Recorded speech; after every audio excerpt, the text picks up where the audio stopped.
Hey everybody, I'm Commissioner Andy Gipson, and I'm here in beautiful Midtown Hattiesburg with my friend Robert St. John at his own restaurant, the Midtowner. Robert, thank you for letting us come out today, my friend. Thank you, Commissioner. We are excited to be here. Tell us about your restaurant first. You know, this is the Midtowner. We have 5 restaurants here in Hattiesburg: Crest City Grill, Tabella, Ed's Burger Joint, Midtowner, Loblolly Bakery. I grew up, I've been here 63 years. We've been in business for 37. Well, awesome. It's a great place. I'm about to enjoy a wonderful lunch. It feels like home right here in this place. It's a setting that is very, like you said, a community cafe. That's what it is. What you've got going on here. Yeah, that's it. And you know, unfortunately, we for a long time, for decades, this is really all we had in America. You had community cafes, and you had fine dining restaurants with a French chef, and there weren't many of those. And so this is what you had. But starting in about the late 70s, early 80s, nobody was opening a community. And really, it's a place where everybody in the community can go and sit and share a meal.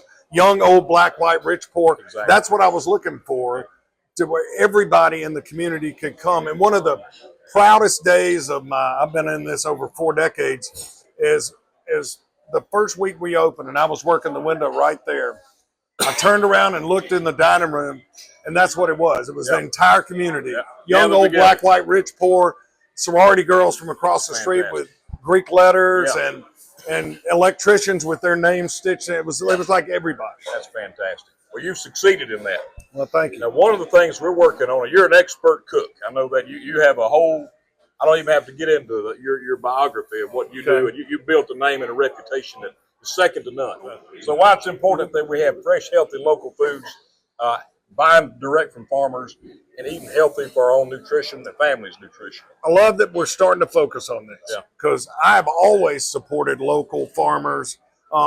Really, our main restaurants are seafood restaurants, and so for me to support local back then, we're an hour from the coast, buying a lot of fresh fish, crab meat, all those kind of things. But now we've got great places. Like we buy tons of blueberries from Sandy Run Farm. Those guys are great. And actually at our bakery, which New York Times named one of the top 22 bakeries in the country, we do a king cake there that has won tons of awards, and it's the blueberry king cake that came from blueberries from 5 minutes away. Right.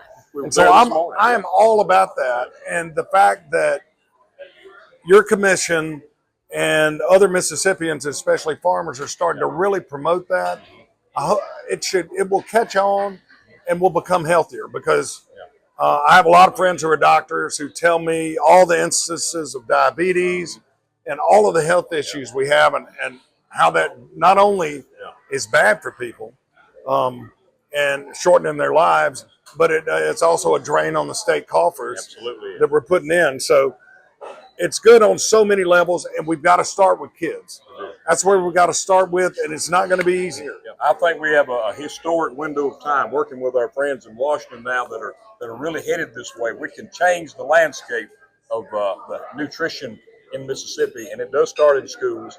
It also applies to correctional institutions, places that have a lot of people that need a lot of food. We need to make sure they're getting that local food. And I want to thank you for what you're doing to support. Well, thank you. I should be thanking you. You're the one.